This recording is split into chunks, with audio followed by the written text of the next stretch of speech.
Hello guys, आपका Anshika study पे स्वागत है गाइस। आज हम करेंगे सीटेट के 30 क्वेश्चन जो कि प्रीवियस ईयर पेपर में आ चुके हैं। तो चलिए हम ज़्यादा टाइम ना वेस्ट करते हैं, उसको स्टार्ट करते हैं। आप प्लीज़ मेरे चैनल को सब्सक्राइब, लाइक एंड शेयर करिएगा अंशिका स्टडीज़ को। ओके गाइस, तो चलिए हम स्टार्ट करते हैं। देखिए इसको मैं हिंदी में रीड करूँगी बिकॉज ऑफ इंग्लिश लैंग्वेज में बहुत लंबा हो जाएगा फिर वीडियो, और फिर उसमें बहुत ज़्यादा टाइम लगेगा, तो इसके लिए मैं हिंदी में रिकॉर्ड करूँगी इसे। Okay guys.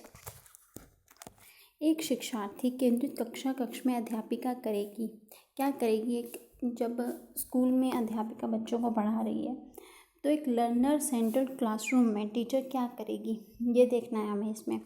वह अपने विद्यार्थियों से जिस प्रकार की अपेक्षा करती है उसे प्रदर्शित करना और तब बच्चों को वैसा करने के दिशा निर्देश देना। ओके, इसका कहने का मतलब है कि बच्चों से जो अपेक्षा करती है उनको प्रदर्शित करना और तब बच्चों को वैसा करने के दिशा निर्देश देना है। इस प्रकार की पद्धति में नियोजित करना जिससे शिक्षार्थी अपने स्वयं के अधिगम के लिए पहल करने में प्रोत्साहित हो।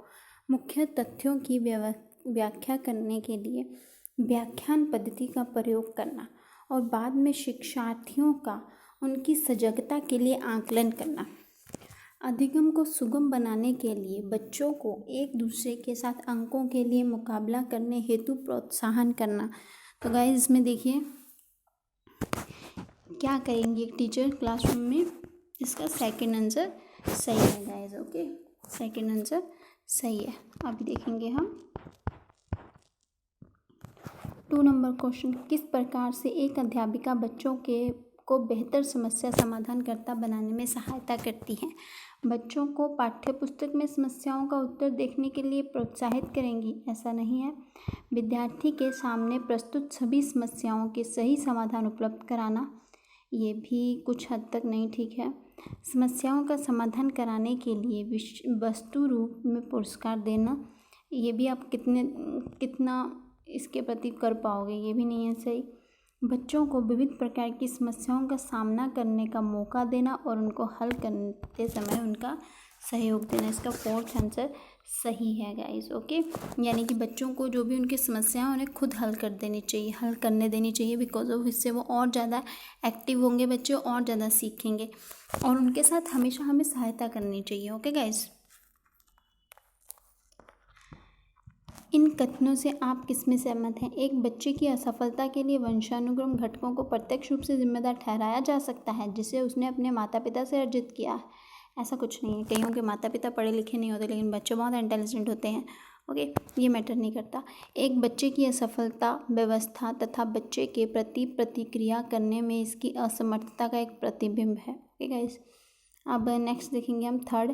एक बच्चे की असफलता मुख्य रूप से माता पिता की शिक्षा तथा आर्थिक स्तर की कमी के कारण है? ऐसा भी नहीं है। आर्थिक और शिक्षा कई मायनों में ये इफ़ेक्ट करता है बच्चे की स्टडी को, लेकिन इतना भी इफ़ेक्ट नहीं करता बिकॉज ऑफ अगर आप देखेंगे तो हमारे कई ऐसे प्रमुख नेता रहे हैं या फिर कोई बहुत ही नीचे लेवल से बहुत ऊपर तक भी गए हैं, इसलिए ये मैटर नहीं करता। ओके गाइस, एक बच्चा अनुत्तीर्ण होता है क्योंकि सरकार विद्यालयों में प्राप्त प्रौद्योगिक संस्थान प्रदान नहीं कर पाती, ये भी कुछ हद तक सही नहीं है। तो इसका सेकंड आंसर सही है। एक बच्चे की असफलता व्यवस्था तथा बच्चे के प्रति प्रतिक्रिया करने में इसकी असमर्थता का एक प्रतिबिंब है। ओके गाइस, अभी देखिए 4th नंबर। उच्च प्राथमिक विद्यालय की गणित अध्यापिका के रूप में आप विश्वास करती हैं? ओके, कि गणित जो होता है वो सॉल्व करके ज़्यादा समझ में आता है, तो उसके अकॉर्डिंगली आप देखेंगे इसका आंसर कौन सा बेटर है। उच्च प्राथमिक विद्यालयों के सभी बच्चों में गणित पढ़ने की योग्यता नहीं होती। लड़के गणित को बिना अधिक प्रयास किए सीख जाएंगे क्योंकि ये उनकी जन्मजात विशेषता है तथा आपको लड़कियों के ऊपर अधिक ध्यान देने की आवश्यकता है। ऐसा भी कुछ नहीं है गाइस, है ना। अभी देखिए विद्यार्थियों को कार्य विधिक ज्ञान को जानने की आवश्यकता होती है, चाहे वह संकल्पनात्मक हो, आधार नहीं समझते हैं। ओके गाइस, अभी देखिए 4th नंबर। विद्यार्थियों की गलतियां उनके चिंतन में अंतर्दृष्टियां उपलब्ध कराती हैं, यानी कि जो 4th आंसर है ये सही है। Students error provide insight to their thinking. जब बच्चे गलतियां करते हैं तो वो गलतियों से सीखते हैं। बच्चे ही क्या, हर कोई गलतियां करने से ही सीखता है गाइस। ओके, एक बच्चे को सहारा देने की मात्रा एवं प्रकार में परिवर्तन इस बात पर निर्भर करता है कि कार्य के लिए प्रस्तावित पुरस्कार, बच्चे के निष्पादन का स्तर, बच्चे की नैसर्गिक योग्यताएं, अध्यापिका की मनोदशा। इसका सेकंड आंसर सही है गाइस। ओके, ये देखिए बच्चे के निष्पादन का स्तर। एक्चुअली इसकी लैंग्वेज बहुत ही अजीब होती है, थोड़ी बहुत ही हैवी लैंग्वेज होती है ये, जिनको हम आसानी से नहीं समझ पाते। तो आप इसकी इंग्लिश को रीड करेंगे तो आप ऑब्वियसली इसके आंसर को एकदम से देख पाएंगे गाइस। आपको पेपर में दोनों लैंग्वेज में रीड करना चाहिए इसको। ओके गाइस, देखिए level of the child's performance इसका सही आंसर है। अभी देखिए अनुसंधान से पता चला है कि विद्यालयों में अनेकों स्तर पर विभेदीकरण पाया जाता है। उच्च प्राथमिक स्तर पर इनमें से कौन सा विभेदीकरण का उदाहरण नहीं है? हमें देखना है कौन सा नहीं है। माध्याह्न भोजन के दौरान दलित बच्चों को अलग बैठाया जाता है। लड़कियों को गणित तथा विज्ञान को लेने के लिए प्रोत्साहित नहीं किया जाता है। और देखिए अध्यापकों की निम्न सामाजिक आर्थिक परिवेश से आए बच्चों से बहुत कम अपेक्षाएं होती हैं। आपको इसमें से बताना है कि उच्च प्राथमिक स्तर पर इनमें से कौन सा विभेदीकरण का उदाहरण नहीं है। बहुत से अध्यापक पढ़ने के लिए केवल व्याख्यान विधि का प्रयोग करते हैं, ऐसा नहीं है गाइस। ओके, ये सब बातें तो पाई जाती हैं ऊपर वाली, लेकिन 4th नंबर की बात नहीं पाई जाती है। देखिए 4th नंबर से ये इसका many teachers use only lecture method to teach. Okay, अभी देखिए नेक्स्ट 7 नंबर क्वेश्चन। एक अध्यापिका समाज के वंचित वर्गों से आए बच्चों की आवश्यकताओं के प्रति प्रभावशील तरीके से प्रतिक्रिया कर निम्नलिखित द्वारा कर सकती है। कौन सा आंसर सही है गाइस इसमें? इसका सेकंड आंसर सही है। विद्यालय व्यवस्था तथा स्वयं के उन तौर तरीकों के बारे में विचार करना जिससे पक्षपात एवं रूढ़िवादिताएं झलकती हैं। ओके गाइस,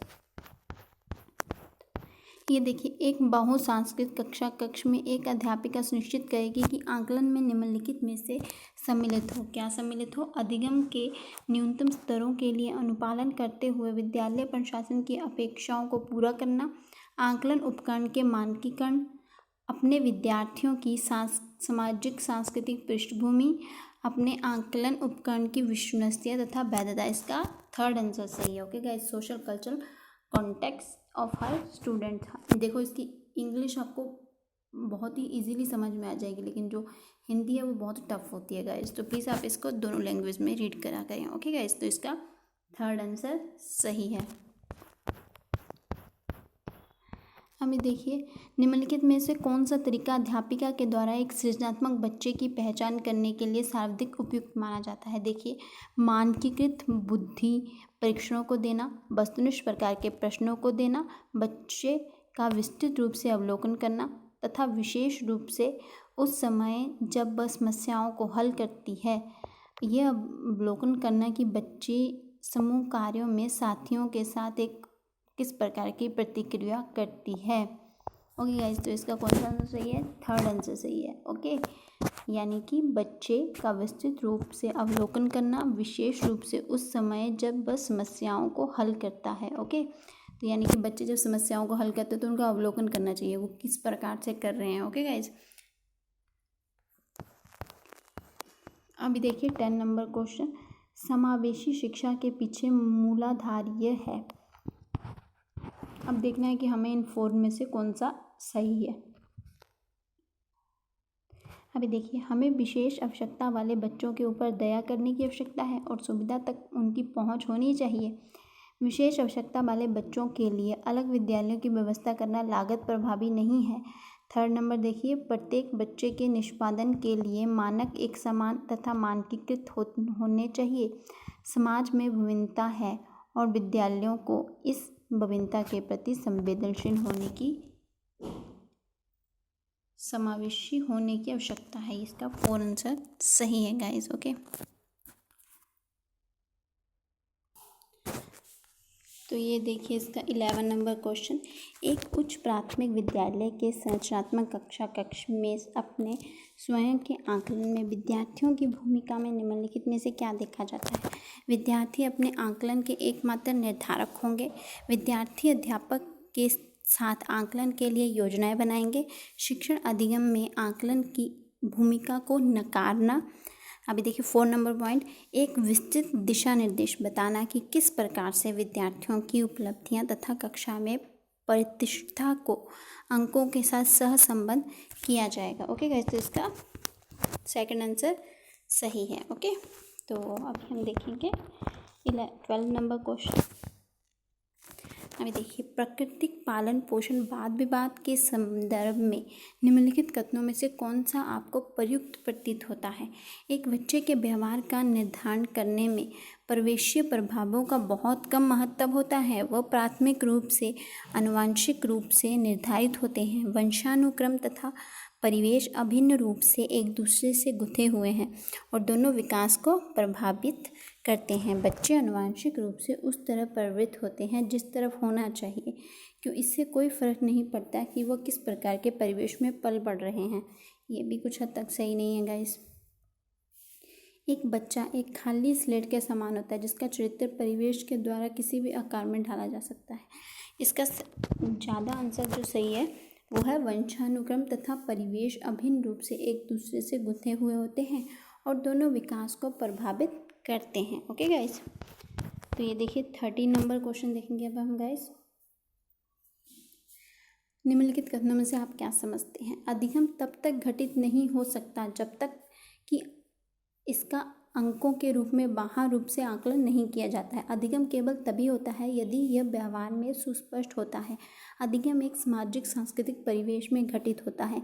अधिगम पूर्ण रूप से बाह्य उद्दीपन के द्वारा नियंत्रित होता है। इसका थर्ड आंसर सही है। Learning takes place in a social culture and context. Okay guys, अभी देखिए 14 नंबर क्वेश्चन।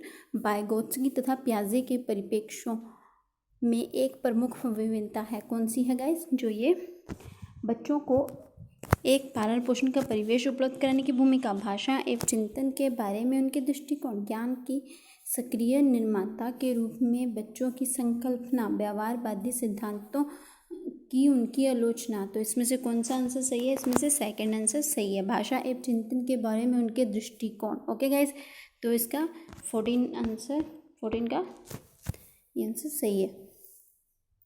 गार्डनर ने बहुबुद्धि के सिद्धांत के अनुसार वह कारक जो व्यक्ति के आत्मबोध हेतु सर्वाधिक योगदान देगा वो हो सकता है, कौन सा हो सकता है कारक। आध्यात्मिक, भाषा विषयक, अंतर्वैयक्तिक, संगीतमय। इसका थर्ड आंसर सही है। Okay guys, इंट्रापर्सनल्स। ओके, अभी देखिए 16 नंबर क्वेश्चन। इस पर आध्यात्मिक वाद विवाद होता है कि क्या लड़कों एवं लड़कियों में योग्यताओं का विशिष्ट समूह उनके आनुवंशिक घटकों के कारण होता है। इस संदर्भ में निम्नलिखित में से आप सबसे अधिक किससे समझते हैं। ये जो 4 नंबर आंसर है ना, इसका लड़कियों को सेवा भाव के लिए सामाजिक रूप से तैयार किया जाता है, जबकि लड़कों को रोने जैसे संवेग प्रदर्शित करने के लिए हतोत्साहित किया जाता है। ओके गाइस, अभी देखिए 17 नंबर क्वेश्चन। इनमें से कौन सा बाल विकास का एक सिद्ध। गाइस ये देखिए इसका 17 नंबर क्वेश्चन। इनमें से कौन सा बाल विकास का एक सिद्धांत है, कौन सा है। विकास परिपक्वन तथा अनुभव के बीच अनुनयन क्रिया की वजह से घटित होता है। इसका 4 आंसर सही है गाइस। ओके गाइस, ये देखिए नेक्स्ट। कोहल वर्ग के सिद्धांत की प्रमुख आलोचना क्या है। देखिए इसका आंसर जो सेकंड है वो सही है। कोहल वर्ग ने पुरुषों एवं महिलाओं की नैतिक तार्किकता में सांस्कृतिक विभिन्नता को महत्व नहीं दिया है। ओके गाइस, बाकी सब सही है, उसकी आलोचना नहीं है बाकी। ये देखिए निम्नलिखित में से कथनों में से कौन सा वाइगोत्स्की के द्वारा प्रस्तावित विकास तथा अधिगम के बीच संबंध का सर्वश्रेष्ठ रूप से सार प्रस्तुत करता है। तो वो कौन सा है गाइस। विकास प्रक्रिया अधिगम प्रक्रिया के इससे पीछे रह जाती है। इसका जो फर्स्ट आंसर है वो सही है। Development process lags behind the learning process. Okay guys, अभी देखिए 20 नंबर क्वेश्चन है। एक विद्यार्थी एक प्रकरण में मुख्य बिंदुओं को रेखांकित करती है, उसका एक दृश्यात्मक प्रस्तुतिकरण बनाती है तथा प्रकरण की समाप्ति पर अपने दिमाग से उत्पन्न होने वाले बच्चों को प्रस्तुत करती है। वह क्या करते हैं। इसका आंसर इसका आंसर है विचारों के संगठन के द्वारा अपने चिंतन को निर्देशित करने की कोशिश कर रही है वो। ओके गाइस, वो विद्यार्थी क्या कर रहा है, trying to regulate her own thinking by organisation of ideas. Okay guys, ये देखिए 21 नंबर क्वेश्चन, बायोगोत्स्की के अनुसार समीपस्थ विकास क्षेत्र है वो कौन सा है, बच्चे के द्वारा स्वतंत्र रूप से किए जा सकने वाला तथा सहायता के साथ करने वाला कार्य के बीच अंतर, ये इसका सही आंसर है गाइस। ओके, अभी देखिए 22 नंबर क्वेश्चन, पियाजे अनुमोदन करते हैं कि पूर्व सक्रियात्मक बच्चे याद रखने में असमर्थ होते हैं। निम्नलिखित में से किसको उन्होंने इस असमर्थता के लिए जिम्मेदार ठहराया, किसको ठहराया जाए, व्यक्तिगत कल्पित तथा विचार की अनुक्रमणीयता पलट न सके, उच्च स्तर की अमूर्त तार्किकता की कमी, परिकल्पित निगमनात्मक तार्किकता की अयोग्यता है। तो इसका सेकंड आंसर सही है गाइस। ओके, ये देखिए सामाजिकरण एक प्रकार की प्रक्रिया है मूल्य विश्वासों तथा अपेक्षाओं को अर्जित करने की। जो सामाजिकरण की प्रक्रिया है उसमें मूल्य विश्वास तथा अपेक्षाओं को अर्जित करने की प्रक्रिया कहा जाता है।